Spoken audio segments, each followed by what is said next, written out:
Kami akan langsung bergabung bersama dengan Koordinator BEM seluruh Indonesia, Mas Kaharudin. Tadi Anda sudah mendengar kritikan dari Bang Teddy dan juga Bang Eben mempertanyakan juga Bang Teddy tadi. Mana data Anda ketika aksi, kenapa datanya dianggap tidak kuat, tidak akurat apa yang digaungkan mahasiswa di depan Senayan 11 April lalu?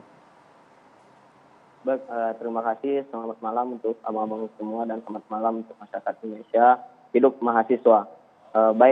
Sebagaimana pernyataan saya pada waktu di acara Hot Room pada waktu itu, ditanyakan adalah apa saja yang tidak tercapai pada masa Presiden Jokowi. Namun saat itu, bagaimana pertanyaan yang diberikan berbagai pertanyaan, dan saat itu saya memberikan pembanding. Maksudnya adalah saya memberikan variabel di Orde Lama dan Orde Baru dan era sekarang. Jadi bagaimana Orde Lama, jadi kata kuncinya adalah dua, terkait tentang yang saya sampaikan adalah terkait yang pertama tentang kesejahteraan dan tentang kebebasan.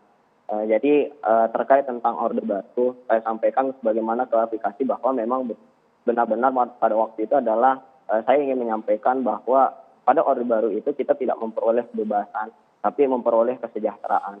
Kesejahteraan yang seperti apa? Karena di era Orde Baru, kesejahteraan itu terkait tentang kesenjangan sosial itu lebih sempit. Bagaimana di era sekarang kesenjangan sosial itu melebar. Menurut Oxfam itu bahwa empat orang terkaya Indonesia ini memiliki kekayaan setara 100 juta penduduk terbawah.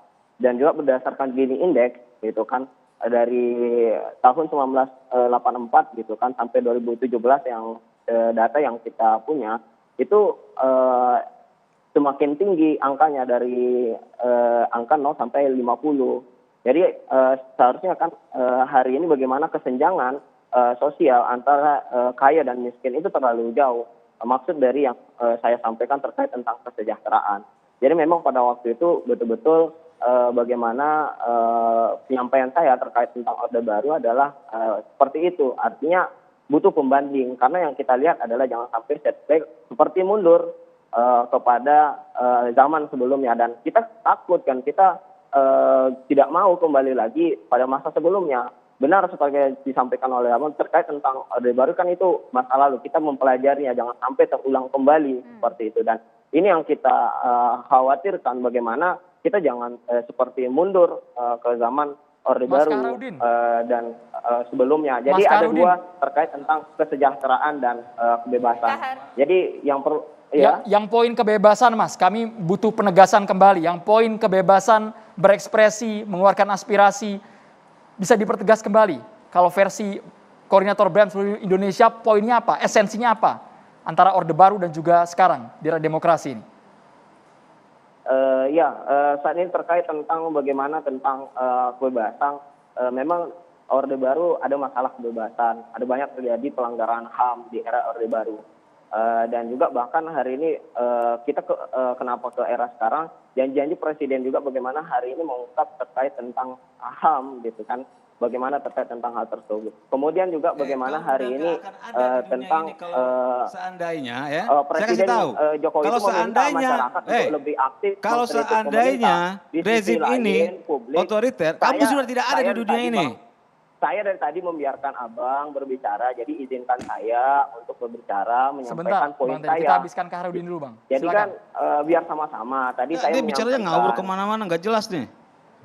Silakan Kak, lanjutkan. Oke. Kita nggak minta pengajaran dari kamu, jelas poinnya aja apa? Oke. Terkait tentang kebebasan, bagaimana hari ini ketika kita mengkritik itu dihadapkan oleh dua hal. Yang pertama adalah buzzer, yang kedua adalah terkait tentang ancaman pidana Undang-Undang ITE. Jadi kan seperti itu, jangan sampai hari ini kita seperti mundur. Jadi memang pembandingan seperti itu. Kemudian terkait tentang kesejahteraan, bagaimana hari ini utang negara kan berdasarkan statistik utang sektor publik Indonesia tahun 2014, posisi utang pemerintah itu kan tahun 2014 sebesar 2.599 triliun. Di tahun 2022 sebesar 7.014 triliun. Tapi Bos, soal kebebasan, apakah Anda merasakan kebebasan di rezim ini? Anda terganggu nggak? Itu kan poin yang mau ditanya. Apakah Anda selama ini diintimidasi oleh rezim ini? Itu yang mau ditanya. Karena Anda membandingkan Ya, dengan terkait rezim tentang di sebelumnya. kebebasan. Rezim Orde Baru. Yang tidak bisa Kita di dibantah sini tuh ada oleh di rezim hari Orde ini. Baru. Kita merasakan bagaimana kita diintimidasi. Nah pertanyaannya Iya. enggak saya mau tanya apakah Anda diintimidasi di rezim ini? Langsung dijawab. Terkait tentang hal tersebut, pertama yang tak bisa dibantah adalah pemilihan rektor setiap kampus itu kan dipilih oleh presiden beberapa persen.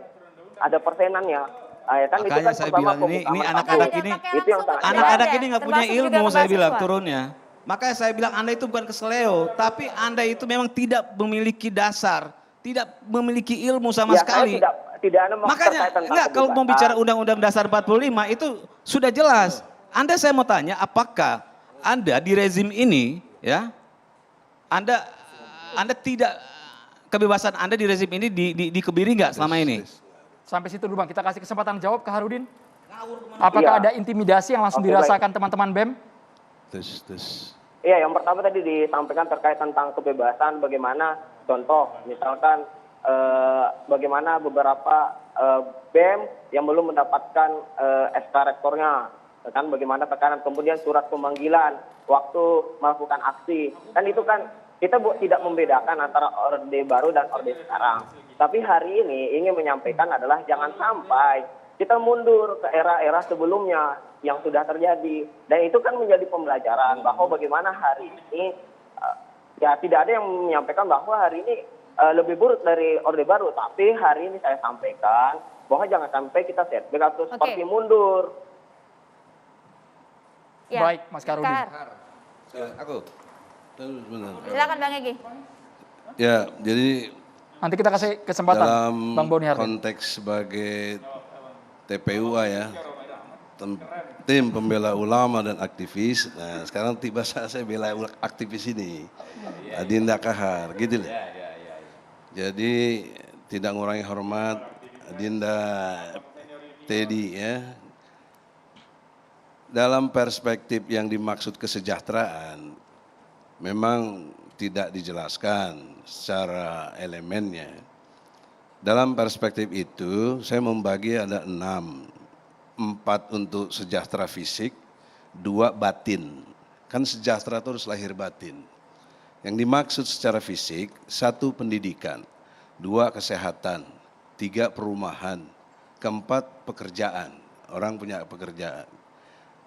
Yang kedua dalam konteks batin, orang sejahtera aman dalam melaksanakan agamanya, keyakinannya, terasa bisa merealisasikannya. Kemudian yang keduanya hiburan. Orang kalau 6 variabel itu ada, itu sejahtera. Nah, dikaitkan dengan ukuran kesejahteraan yang dimaksud, saya berani bertaruh secara intelektual, kita sama intelektual ya. Ketidaksejahteraan itu tampak dalam perspektif apa pendidikan. Kecerdasan kehidupan bangsa itu harus tugas pokok presiden menurut Undang-Undang Dasar 45. Apa yang dicerdaskan? Banyak hal-hal yang ketidakcerdasan itu terjadi. Tidak perlu kita detailkan lah, kita orang-orang intelektual ngerti itu. Kemudian dalam konteks pekerjaan, justru tenaga kerja asing yang didatangkan. Padahal di sini banyak pengangguran. Apa itu bukan satu real ketidakadaan kesejahteraan?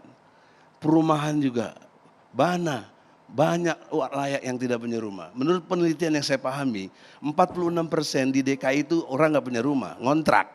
Jadi itu contoh satu penjelasan yang mungkin tidak detail, tapi secara statement tidak sejahtera itu ada. Kemudian soal batin, Anda nanya sama dia, tanya saya. Di zaman Orde Baru saya pernah di penjara, di zaman ini apalagi kemarin, di penjara saya karena bilang people power. Itu kan tidak aman, tidak sejahtera. Batin saya terganggu, saya terzolimi. Kau nggak pernah. Ya, karena saya track tidak recordnya. melakukan tindakan-tindakan yang dianggap merugikan. Jangan dulu, dengar dulu.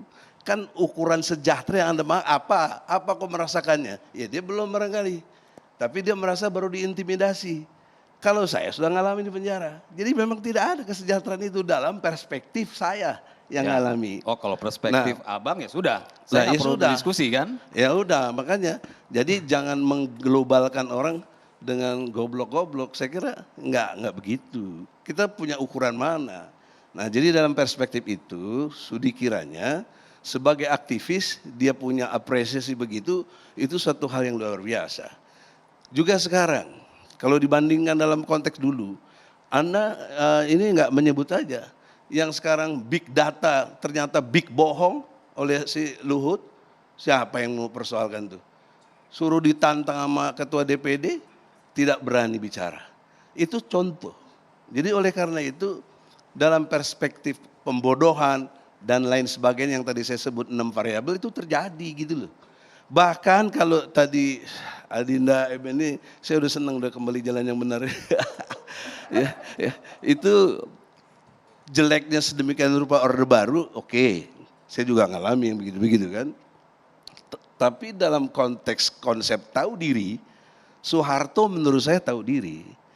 Dia mengundurkan diri, ingat loh mahasiswa, bukan dijatuhin mahasiswa. Soeharto mengundurkan diri. Apabila dia masih berisi keras, dia masih Panglima TNI, Panglima Polri juga, tertinggi betul istilahnya, kuat, Orde Baru. Tapi dengan kesadarannya dia menyatakan mundurkan diri, itu konsep tahu diri. Dan itu dibuat kemudian menjadi etika kebangsaan TAP MPR nomor 6 tahun 2021, tentang etika berbangsa dan bernegara. Pemimpin yang sudah tidak dipercaya rakyat harus mengundurkan diri. Mestinya begitu. Tapi kan bentuk pengekangan manusianya berbeda Bang, perlakuan dulu oleh dan sekarang. karena itu, dalam perspektif sekarang kan mahasiswa juga ada banyak bergerak. Meminta mundur juga ada, ARM meminta mundur. Tapi mana jawabannya? Dan tadi soal berani, saya beranyakan, Jokowi tidak berani. Saya gugat ke PN nggak datang. Nggak datang. Ya. Bang Egy, Itu tapi contoh dengan... kalau bicara ukuran berani, datang dong, gentle.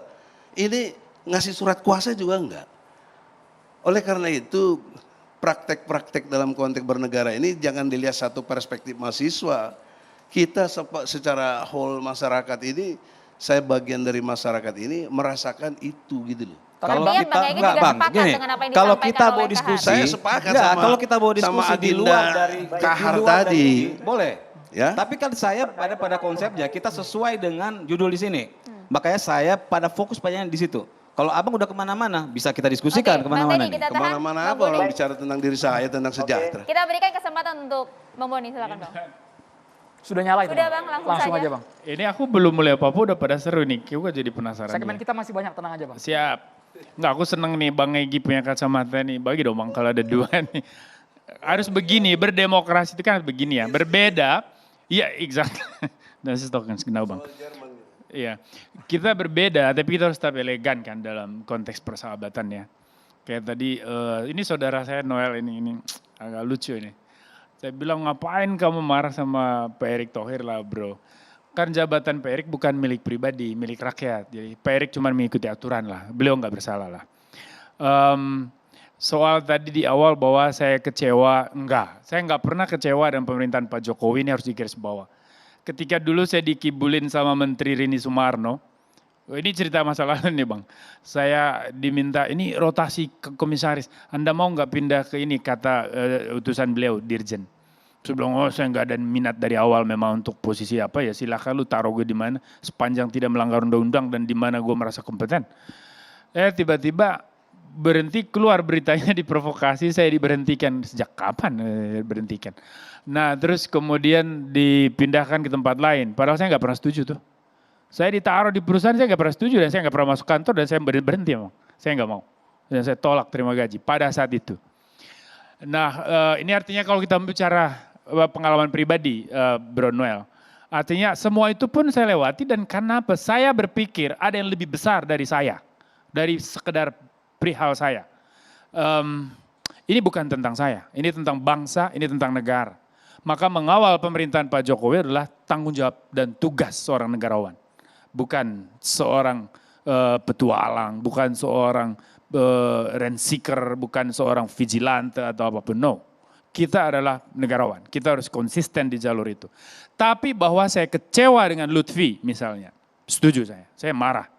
Masa menteri nggak punya kemampuan deteksi dini soal potensi ancaman di kementeriannya. Bagaimana you tidak bisa tahu bahwa banyak maling di dalam kementerian kamu yang mau memanfaatkan momentum untuk mencuri. Menari di saat rakyat lapar, ya toh? Di saat Ini sudah rakyat ditindak. tertindas. Saat ini sudah ditindak.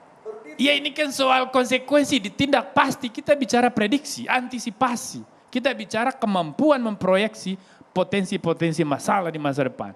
Dan menteri macam begini bagaimana dia bisa pertanggungjawabkan posisinya. Nah semua orang marahnya ke Pak Jokowi, saya kira itu juga salah alamat juga sih. Karena kan Pak Jokowi sendiri juga kan bingung. Nah ini saya sudah arahkan tapi tidak dijalankan, kan kurang lebih gitu. Artinya Bro Noel saya setuju bahwa saya kecewa dengan beberapa menteri, yes. Saya nggak pernah kecewa dengan TNI, bahkan saya bangga. Saya nggak pernah kecewa dengan Polri, saya bangga. Karena semua itu berjalan dengan baik. Satu irama, selangkah, sinergis dengan pemerintahan Pak Jokowi. Nah, kita koreksilah bersama soal ini. Saya nggak mau komentar soal adik kita yang mahasiswa itu. Enggak lah, nanti saya minta mahasiswa saya aja komentarin dia. Ini tema kita Bang Boni. Iya, tapi saya kira lain kali diskusi undang mahasiswa juga komentarin. Saya sodorin nanti mahasiswa saya. Tapi soal kesejahteraan dan kebebasan perbandingan di Itu era Itu Orde itu Baru. subjektif. bagaimana? Itu sangat secara epistemologis. Kemudian itu menjadi sesuatu yang you tidak bisa salahkan, you nggak bisa benarkan juga. Seperti tadi beri contoh oleh Bang Egy. Itu kan postulasi soal kesejahteraan, postulat itu. You bisa tafsir secara subjektif. Orang mengatakan sejahtera, yang lain mengatakan tidak. Why not? Kita bebas berpikir, kita bebas menafsir. Tetapi bahwa ada ukuran yang kemudian berlaku umum, yaitu iya. Tapi jangan juga kita memaksa semua orang itu kan untuk mengadopsi konsep itu kan. Buat saya sih gak masalah kalau soal itu ya, kritik-kritik. Tapi bahwa di era Soeharto misalnya kita tidak bisa tutup mata, di sana ada kebrutalan, di sana adalah penindasan struktural, penyalahgunaan kekuasaan, abuse of power. Dan semua itu telanjang gitu loh terjadi. Hari ini ada nggak sih peristiwa kayak gitu? Sekarang kan orang ribut-ribut gara-gara kemarin Amerika Serikat sudah membuka itu. Bahkan dibunuh ada. Nah, ini Bang, ini kita masuk ke kasus yang mungkin Abang akan singgung. Kita lihat dokumen laporan dari pemerintah Amerika Serikat soal pelanggaran HAM di Indonesia. Disebut juga di sana soal pembubaran FPI, something, dan juga akhirnya saat yang sama saya perhatikan dari tadi malam itu, tagar kilometer 50 itu heboh makin kenceng tuh. Menurut saya sih itu juga berlebihan. Kalau itu menurut saya berlebihan. Karena kan kita bicara hukum, kita bicara bukti. Nah Bang, di sini nanti kita berbeda Bang. Nggak apa-apa. Dan ini good, sehat buat demokrasi. Kita bicara bukti, kita bicara. Dan bukti itu kan banyak jenisnya, banyak tingkatannya. Nah polisi sudah punya semua datanya, punya semua buktinya. Bahwa ada segerombolan orang ketika itu mengawal pimpinan mereka dipersenjatai, punya skill menembak. Nah ini dia bukan aparat negara, tapi mereka melakukan itu, gitu loh, aneh. Dan menembaki aparat. Nah ini data hukum yang kita baca dan kita lihat. Ya dari temuan-temuan polisi, dan polisi menembak balik itu kan proses biasa di lapangan dalam konteks penegakan hukum. Bang Boni. Nah mungkin nanti akan menjadi pertanyaan balik ke misalnya ke pemerintahan Biden misalnya, ya kira-kira apa sih parameternya untuk melihat itu sebagai pelanggaran HAM? Kalau misalnya kita melihat soal kebebasan yang dalam konteks civil liberties, kebebasan sipil untuk orang berserikat, berkumpul, mungkin. Karena di Jerman sendiri Bang ya, neonazi itu tidak pernah dibubarkan. Bahwa dia sayap kanan yang sangat radikal, saya kira lebih berbahaya dari FPI. Tetapi tidak pernah dibubarkan, bahkan dibiarkan menjadi partai politik. Kenapa? Karena konsepsi bernegaranya dia menganut era kebebasan keterbukaan. Silahkan seleksi alam melalui rakyat yang menentukan. You suka dengan neonazi, silahkan lu pilih partainya. Dan terbukti sampai hari ini tidak ada yang tidak pernah masuk parlemen. Ada sayap kanan baru, tiba-tiba nongol dan besar yang namanya Alternative für Deutschland, AfD, ya, alternatif untuk Jerman. Ini sayap kanan lahir sebagai reaksi terhadap kemunculan begitu banyak gelombang pengungsi ke Eropa, terutama Jerman, yang kemudian disusul dengan beberapa tragedi sosial, pemerkosaan di ruang publik, dan sebagainya. Nah artinya begini loh, kita kembali ke masalah. Kalau perdebatannya di situ, saya mengambil posisi sebagai seorang akademisi. Mengatakan, ayo mari kita berdebat soal konsep pembubaran dan tidak pembubaran FPI. Menurut Anda, apakah di era saat ini, di rezim saat ini, kebebasan dikekang atau tidak? Jawabannya usai jeda ya Bang ya, sesaat lagi kami akan kembali untuk Anda.